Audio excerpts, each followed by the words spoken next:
Hello students, good morning to all of you. Myself JP sir and you are watching this lecture. Okay, in the previous lecture we have learned about positive and negative sentence of past perfect continuous tense, but in this lecture we are going to start our new pattern and that is interrogative and negative interrogative sentence. Okay so सबसे पहले हम interrogative sentence की sentence pattern के बारे में जान लेते हैं. ओके देन उसके बाद में हम ट्रांसलेशन पे फोकस करेंगे.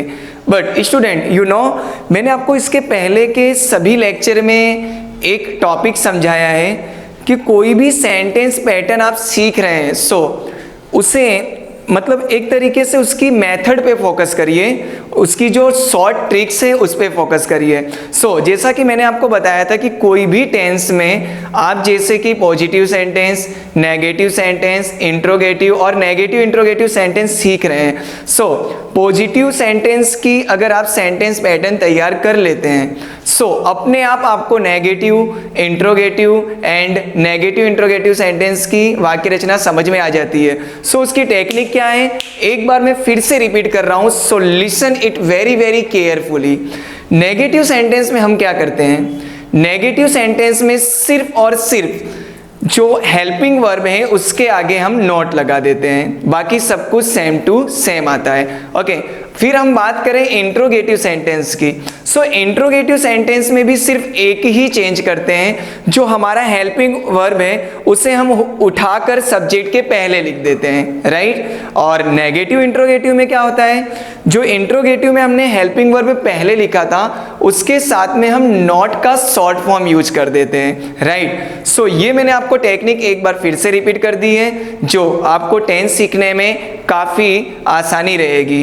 लेकिन हमें सिर्फ और सिर्फ जो मैंने आपको बताया है कि हेल्पिंग वर्ब और मेन वर्ब सभी टेंस के पता होना चाहिए. बाकी अगर आप इस तरीके से टेक्निक से अगर टेंस सीखेंगे so it's a very very easy method for you. Okay so आइए देखते हैं हम इसकी सेंटेंस पैटर्न. ओके जैसा कि अभी हाल मैंने चर्चा की कि भाई हेल्पिंग वर्ब को हमें क्या करना है, सब्जेक्ट के पहले रख देना है. So had been helping verb है, बट मैंने आपको कहा था नेगेटिव में भी समझाया कि कभी भी दो वर्ड एक साथ आ रहे हैं सो उसमें हमें ये ध्यान रखना है कि कभी भी नोट लगाना है सो हेड और बीन के सेंटर में नोट आएगा. सेम उसी तरीके से जब हम इंट्रोगेटिव में हेल्पिंग वर्ब को सब्जेक्ट के पहले बुलाएंगे तो सो हेड बीन पूरा नहीं बुलाएंगे, सिर्फ हम हेड को उठाकर आगे रखेंगे, बीन तो अपनी जगह पर ही रहेगा. सो सेंटेंस पैटर्न होगा had plus subject plus been plus V1 plus ING plus object plus extra word.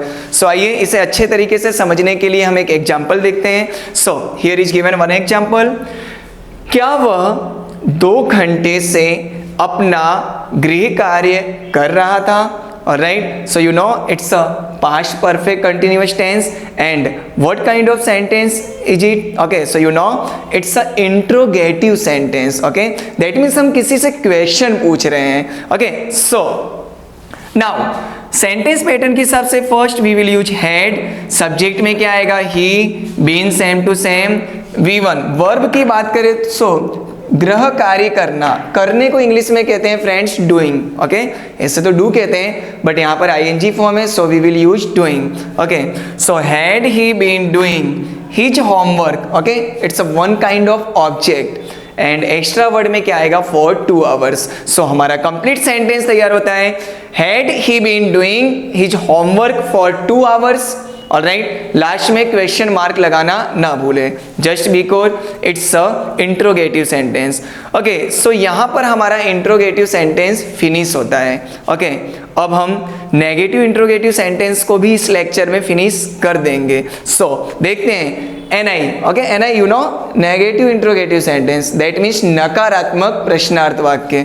Okay मैंने आपको समझाया था कि किसी भी पर्सन से जब हम क्वेश्चन पूछ रहे हैं सो क्वेश्चन पूछने के 2 तरीके होते हैं, या तो हम उससे पॉजिटिव वे में पूछेंगे या तो हम उससे नेगेटिव वे में पूछेंगे.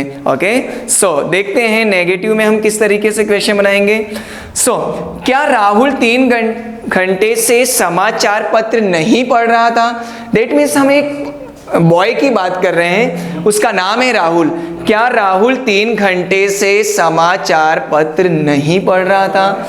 दैट मीन्स यहां पर आप देख सकते हैं कि हैड नॉट का शॉर्ट फॉर्म हम क्या यूज करेंगे? Hadn't. So hadn't Rahul been reading newspaper for 3 hours. Okay, so hadn't Rahul been reading newspaper for 3 hours?